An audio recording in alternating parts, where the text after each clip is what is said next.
السلام عليكم ورحمة الله وبركاته. الحمد لله رب العالمين والصلاة والسلام على أشرف المرسلين وعلى آله وصحبه أجمعين. أما بعد.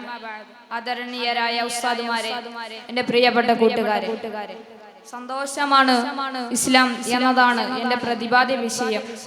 ഭീകരതയാണ് വിശുദ്ധ മതത്തിന്റെ സത്ത് എന്ന് നിരന്തരം പ്രചരിപ്പിക്കപ്പെടുന്ന ഒരു ലോകത്താണ് നമ്മൾ ജീവിക്കുന്നത്. ആസൂത്രിതമായി അത്തരം പ്രചരണങ്ങൾ രൂപം നൽകുകയും സാധാരണക്കാർക്കിടയിൽ പോലും ഇസ്ലാമോഫോബിയ എന്ന ആശയം പ്രചരിപ്പിക്കുകയും ചെയ്തുകൊണ്ടിരിക്കുകയാണ്.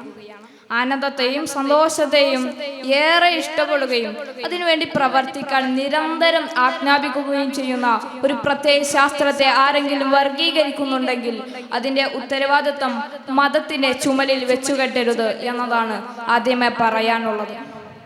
നോക്കൂ, എത്ര മനോഹരമാണ് വിശുദ്ധ ഇസ്ലാം മുന്നോട്ട് വെക്കുന്ന സംവാദന രീതികൾ. തന്നെ സൃഷ്ടിച്ച റബ്ബിന്റെ കൃപ തൻ്റെ സഹോദരനും ഉണ്ടാക്കട്ടെ എന്ന മനോഹരമായ അപ്തവാക്യം ഉച്ചരിച്ചുകൊണ്ടാണ് ഒരു വിശ്വാസി തൻ്റെ സംവാദങ്ങൾ ആരംഭിക്കുന്നത്. പുഞ്ചിരിച്ചു സംസാരിക്കണമെന്ന് പറയുന്ന മതം പരദൂഷണത്തെ നിരോധിക്കുന്നതിലൂടെ രൂപപ്പെടുന്ന സന്തോഷത്തെ എങ്ങനെയാണ് വ്യാഖ്യാനിക്കേണ്ടത്? അയൽവാസികളോടും കുടുംബക്കാരോടും പുലർത്തേണ്ട സ്നേഹവായ്പകളുടെ ഒരു വിശാലമായ കാഴ്ചപ്പാടാണ് വിശുദ്ധ ഇസ്ലാം മുന്നോട്ട് വെക്കുന്നത്. അതുകൊണ്ടാണ് തൻ്റെ വീടിന് വില കൂടിയതിനെ പറ്റി ചോദിച്ചപ്പോൾ മുസ്ലിമായ അയൽവാസിയുടെ മനോഹരമായ സമീപനമാണെന്ന് പറഞ്ഞ ജൂതമതസ്ഥനെ നമുക്ക് ചരിത്രത്തിൽ വായിക്കാനാകുന്നത്. മറ്റൊരാൾക്ക് സ്വാതന്ത്ര്യം പകരുന്നത് ഒരു വിശ്വാസിയുടെ ബാധ്യതയായി മുത്തുനബി സല്ലല്ലാഹു അലൈഹി വസല്ലമ എണ്ണുന്നത് കാണാം. നിരന്തരം സാമൂഹിക സേവനങ്ങൾ ചെയ്ത ശൈഖ് റിഫായി റളിയല്ലാഹു അൻഹുവിന്റെ അധ്യായങ്ങളെ നമുക്ക് എങ്ങനെയാണ് വിസ്മരിക്കാനാവുക? തൻ്റെ ചുറ്റും ജീവിക്കുന്നതിനോട് സന്തോഷത്തോടെ പെരുമാറണമെന്ന നിലപാടാണ് മതത്തിനുള്ളത്. ഇത്തരം സ്നേഹവായ്പകളുടെ സന്തോഷ സങ്കലനമാണ് വിശുദ്ധ ഇസ്ലാം. പാവപ്പെട്ടവനെ സന്തോഷിപ്പിക്കുക എന്നത് എല്ലാ മതത്തിലും മൂല്യമേറിയ ആരാധനയാണ്. അതുകൊണ്ടാണ് ദാനം ചെയ്യുന്നത് ഏറ്റവും മഹത്വമേറിയ കർമ്മമായി സമൂഹം ഏറ്റെടുത്തത്. ചാരിറ്റി പ്രവർത്തനങ്ങൾക്ക് സ്വീകാര്യത രൂപപ്പെട്ടതും അതുകൊണ്ടാണ്. എന്നാൽ സമ്പന്നന്റെ സമ്പത്ത് പാവപ്പെട്ടവനായി അവകാശപ്പെട്ട ഏക പ്രത്യയ ശാസ്ത്രമാണ് വിശുദ്ധ ഇസ്ലാം. സക്കാത്ത് എന്ന സാമൂഹിക വ്യവസ്ഥയിലൂടെ രൂപപ്പെടുന്ന ക്ഷേമരാഷ്ട്ര സിദ്ധാന്തം എത്ര മനോഹരമായിട്ടാണ് വിശുദ്ധ ഇസ്ലാം മുന്നോട്ട് വെക്കുന്നത്. ഇസ്ലാമിൽ സ്ത്രീകളോടുള്ള സമീപനം എന്താണ്? ശാരീരികമായി ദുർബലതയേറിയ ശരീരമുള്ളവരാണ് സ്ത്രീകൾ. പൊതുരംഗത്ത് മാനുഷിക പീഡനങ്ങൾക്ക് ഇരയാവേണ്ടവല്ല എന്ന സമീപനമാണ് ഇസ്ലാമിൻ്റെത്. വിശുദ്ധ ഇസ്ലാമിന്റെ സമീപനം ഒരിക്കലും അവരുടെ സന്തോഷത്തിനെതിരെയല്ല, മറിച്ച് പരിപൂർണ സുരക്ഷിതത്വമാണ് ഒരാളെ കൂടുതൽ സന്തോഷിപ്പിക്കുക എന്നത്.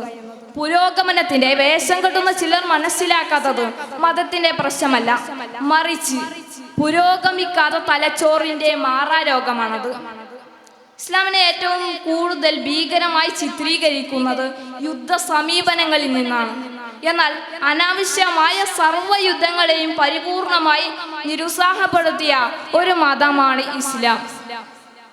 പക്ഷേ രാജ്യത്തിന്റെ സുരക്ഷയ്ക്ക് പോറലേൽക്കുമ്പോൾ നാം പ്രതികരിക്കേണ്ടി വരും. അതിനപ്പുറം ആശയങ്ങൾക്ക് പകരം ആയുധമെടുക്കാൻ ഇസ്ലാം എവിടെയും പ്രോത്സാഹിപ്പിക്കുന്നില്ല. പൊളിറ്റിക്കൽ ഇസ്ലാമിസ്റ്റുകളുടെ ദുർവ്യാഖ്യാനങ്ങളിൽ നിന്നും മതത്തെ പഠിക്കേണ്ട ഗതികേട് സമൂഹത്തിനില്ല. വൈജ്ഞാനിക വിപ്ലവങ്ങളുടെ പാരമ്പര്യം ഇന്നലകളിൽ പഠന വിധേയമാക്കിയ ചരിത്രമാണ് ഇസ്ലാമിനുള്ളത്, മുസ്ലിങ്ങൾക്കുള്ളത്. ജലക്സൽ ഇസ്ലാമിന്റെ ഏറ്റവും മനോഹരമായ പരിവർത്തനങ്ങളെ ഇസ്ലാമിക് സ്പെയിനിന്റെ ചരിത്രാധ്യായങ്ങളിൽ നമുക്ക് വായിക്കാനാകും. ഇത്തരം സന്തോഷങ്ങളുടെ സങ്കലനമാണ് വിശുദ്ധ ഇസ്ലാം. അതുകൊണ്ടാണ് ഒരു വിശ്വാസിയുടെ കാര്യം അത്ഭുതമാണെന്ന് മുത്തുനബി സല്ലല്ലാഹു അലൈഹി വസല്ലമ പറയുകയുണ്ടായത്. അവൻ നന്മ സംഭവിച്ചാൽ നന്ദി പറയുകയും വിപത്തുണ്ടായി ക്ഷമിക്കുകയും ചെയ്യും. ഒരു വിശ്വാസിയുടെ ഭാവനമാണത്. സന്തോഷിച്ച് ജീവിക്കാനുള്ള ഏറ്റവും ഉദാത്തമായ മാതൃകയാണ് വിശുദ്ധ ഇസ്ലാം മുന്നോട്ട് വെക്കുന്നത്. പാരമ്പര്യ വിശ്വാസികളിൽ നിന്നും മതത്തെ പുൽകണമെന്ന് അഭ്യർത്ഥിച്ചുകൊണ്ട് ഞാൻ എൻ്റെ വാക്കുകൾ ഉപസംഹരിക്കുന്നു. വാഖിറു ദഅവാന അനിൽ ഹംദുലില്ലാഹി റബ്ബിൽ ആലമീൻ. അസ്സലാമു അലൈക്കും വറഹ്മത്തുള്ളാഹി വബറകാതുഹു. Next, chord letter B on the stage.